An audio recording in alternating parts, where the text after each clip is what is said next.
Hello అండి. ఈరోజు recipe వచ్చేసి మటన్ దమ్ బిర్యానీ.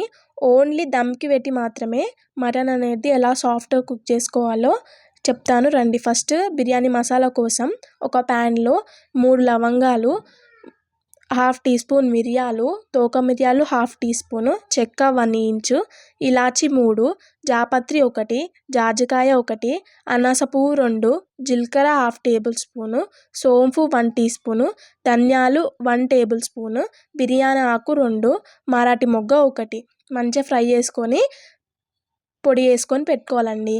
తర్వాత ఆయిల్ హీట్ చేసుకొని 5 మీడియం ఆనియన్స్ ఇట్లా స్లైసెస్‌లా కట్ చేసుకొని బ్రౌన్ ఆనియన్స్ రెడీ చేసి పెట్టుకోవాలండి. ఇప్పుడు ప్రాసెస్‌లోకి వెళ్ళిపోదాం. ఫస్ట్ ఒక బౌల్ తీసుకొని 1 ½ గ్లాస్ బాస్మతి రైస్ 2 టైమ్స్ నీట్‌గా వాష్ చేసుకొని వాటర్ వేసుకొని సోక్ చేసుకోవాలండి 1 అవర్. అది పక్కకు పెట్టేసుకొని ఇంకొక బౌల్ తీసుకొని నీట్‌గా వాష్ చేసుకున్న మటన్ తీసుకోవాలండి. మ్యారినేషన్ కోసమని మటన్‌లో 1 టీ స్పూన్ కారం, అల్లం ఎల్లిగడ్డ పేస్ట్ 1 టేబుల్ స్పూన్ వేసుకోవాలండి. సాల్ట్ తగినంత, పసుపు హాఫ్ టీ స్పూను, మనము గ్రైండ్ చేసుకున్న బిర్యానీ మసాలా 1 టీ స్పూన్ పక్కకు పెట్టేసుకొని మొత్తం వేసేసుకోవాలండి. కొత్తిమీర, పుదీనా ఫైన్‌గా చాప్ చేసుకొని అదొక హాఫ్ కప్ వేసుకోవాలి. 50 గ్రామ్స్ కర్డ్ అంటే 1 కప్ అండి. ఫ్రైడ్ ఆనియన్స్ హాఫ్ కప్ వేసుకోవాలి. పచ్చిమిరపకాయల పేస్ట్ 1 టీ స్పూన్ వేసుకోవాలండి. హాఫ్ లెమన్ వేసుకోవాలి. తర్వాత 4 టేబుల్ స్పూన్స్ ఆయిల్, ఇంకా మటన్ మసాలా కొంచెం యాడ్ చేసుకున్నానండి. నీట్‌గా మిక్స్ చేసుకోవాలి. ఒక 5 to 10 మినిట్స్ మంచిగా కలిపేసుకొని మ్యారినేషన్ కోసం 1 అవర్ పెట్టేసుకోవాలండి. ఇప్పుడు రైస్ ప్రిపేర్ చేసుకుందామండి. ఫస్ట్ ఒక గిన్నెలో 2 టేబుల్ స్పూన్స్ ఆయిల్ తీసుకొని హోల్ గరం మసాలా యాడ్ చేసుకొని ఫ్రై అయ్యాక అందులో 5 గ్లాసెస్ ఆఫ్ వాటర్ వేసుకున్నాను. అంటే 1 గ్లాస్ ఆఫ్ రైస్‌కి 3 గ్లాసెస్ ఆఫ్ వాటర్. తర్వాత దాంట్లో సాల్ట్ ఏంటంటే డబల్‌త క్వాంటిటీ వేసుకోవాలండి. డ్రైన్ చేసేసినప్పుడు వెళ్ళిపోతుంది సాల్ట్ కాబట్టి. దాంట్లో కొత్తిమీర, పుదీనా, గ్రీన్ చిల్లీస్, హాఫ్ లెమన్ వేసేసుకోవాలండి. అది బాయిల్ అయినంత సేపట్లో బిర్యానీ గిన్నె తీసుకొని అందులో నెయ్యి అనేది అప్లై చేసుకొని మ్యారినేట్ చేసుకున్న మటన్ అనేది అందులో వేసుకోవాలండి.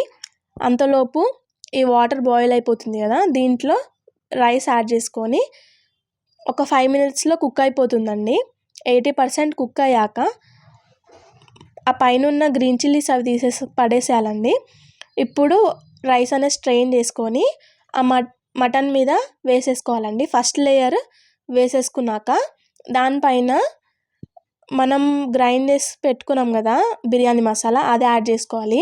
ఫ్రైడ్ ఆనియన్స్, పుదీనా, కొత్తిమీర యాడ్ చేసుకోవాలండి. తర్వాత ఇంకొక లేయర్ యాడ్ చేసుకోవాలి. రైస్ యాడ్ చేసుకున్నాక దానిపైన మళ్ళీ సేమ్ అండి, ఫ్రైడ్ ఆనియన్స్, కొత్తిమీర, పుదీనా, బిర్యానీ మసాలా. తర్వాత నేను 2 టైప్స్ ఆఫ్ కలర్ యాడ్ చేసుకున్నాను. కలర్ అనేది ఆప్షనల్ అండి. యాడ్ చేసుకొని గీ యాడ్ చేసుకోవాలండి. ఒక 1 టేబుల్ స్పూన్ గీ మాత్రం కంపల్సరీ యాడ్ చేసుకోవాలి. మంచి టేస్ట్ వస్తుంది బిర్యానీకి. మనము రైస్ లేయర్స్ లాగా యాడ్ చేసుకునేటప్పుడే ప్రీహీట్ కోసమని ఒక పెంకు పెట్టుకోవాలండి. తర్వాత ఇది అల్యూమినియం ఫాయిల్తో క్లోజ్ చేసేసుకోవాలండి. పెంకు ప్రీహీట్ అయిపోయాక ఈ గిన్నె అనేది దానిపైన పెట్టేసుకోవాలండి. కరెక్ట్గా 5 మినిట్స్ హై ఫ్లేమ్లో పెట్టుకోండి. తర్వాత 20 మినిట్స్ లో ఫ్లేమ్లో పెట్టుకోండి. ఆఫ్ చేసేసి ఒక 10 మినిట్స్ వదిలేసేసి ఇంకా సర్వ్ చేసుకోవడం, అంతే అండి. సింపుల్గా రెడీ అయిపోతుంది. ఖచ్చితంగా ట్రై చేయండి. చూసారు కదా, నేను చెప్పినట్టే స్టవ్ పైన పెట్టే అవసరం లేకుండా ఓన్లీ దమ్ చేసుకొనే మటన్ అనేది ఇంత సాఫ్ట్గా కుక్ చేసుకోవచ్చండి. మీకు ఈ వీడియో నచ్చినుంటే please like, share and subscribe to my channel. Thank you for watching.